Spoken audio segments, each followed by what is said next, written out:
everybody, good to see you. So we've got our daily astrology forecast going on right now. So we have the moon still going through Leo, so that is something that wants us to get out, be interactive. Um, Violet, don't eat that. Stop eating that. That's bird food. Sorry. We have the moon in Leo, so that encourages us to socialize, to connect. It's an extroverted day, but we have within that the first aspect that occurs between Mars and Uranus. Now remember, when Mars and Uranus were conjunct, that was the week where everything blew up, and we had that cycle of anything can happen, and it derailed a lot of plans that needed to either expand and allow for something greater to come into that. We needed a surge. We need a wake-up call in some case. That was our wake-up call. That Mars-Uranus conjunction, that was the beginning of the surge of energy that blasts us out of an old way or pattern of being, so we can go through a cycle of allowing new, better, more updated information that can lead us to a better way of life, to a more enlightened,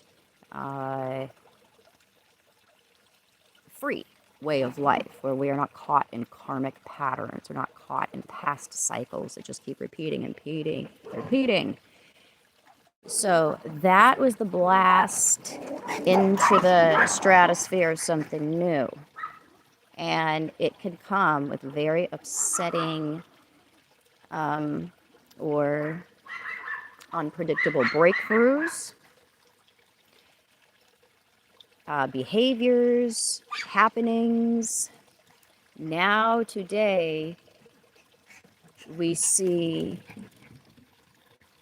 the first decisions that have to be made regarding what kind of breakthroughs, what kind of new ways of being, what kinds of bolts of lightning that can jettison us out of what we've always had related to our ego structure, what we feel we need to feel good, not necessarily what's good for us, but what we need to feel good about ourselves, to keep the structures of the id and the ego and the persona going.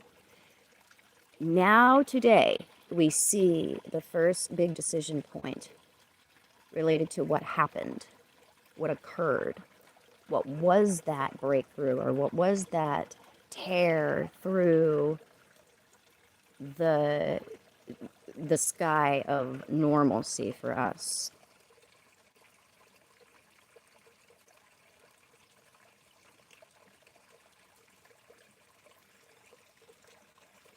So we can have some indecision. We can feel like, what do I do? What did I do? And what do I do now? We're feeling the urge to move forward, but we aren't going to be really sure about what to do or how to do that, because we can feel this very stuck energy. That is going to be enhanced by the station.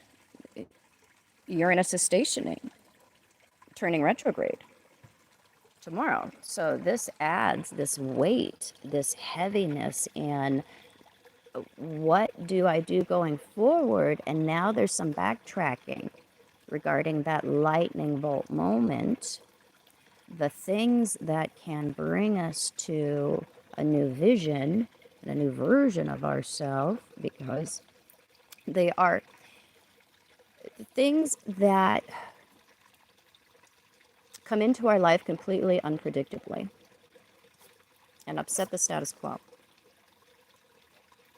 And then we have to work through that and see how has that upset in where I was going, what my plan was, either taught me something and how it's derailed me or put me onto a better track. So it's different for everybody how we figure this out.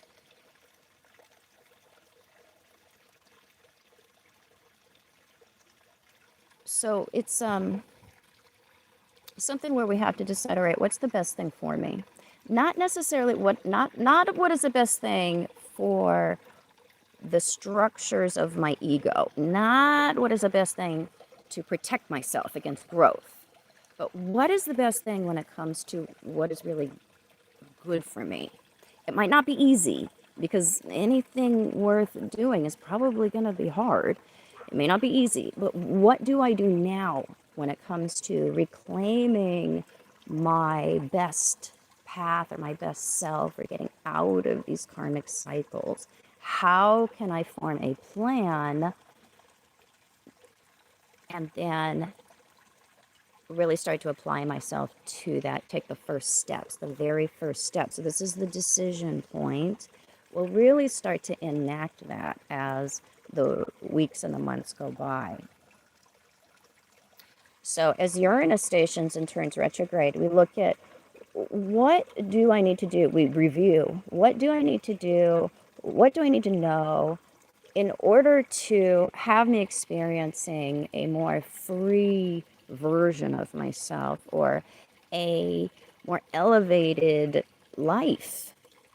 Because that's what Uranus seeks to do within us. It seeks to tear through what is normal, what is our apparent reality, so we can elevate ourselves to something that is actually more free. It's not of the ego state. That's the sun. It is of a higher state of being more connected within ourself, not just being in service to the structures of our ego, where we do things or have relationships or jobs or pursuits that simply make us feel good about ourselves, that stroke our sense of what we think that we are. And then we stagnate and stagnate and stagnate. So we look at that over the course of time, that Uranus is retrograde, and then we'll have some more forward movement, more direct forward movement when Uranus does go forward in the future. So it's a period of review that we're looking at there.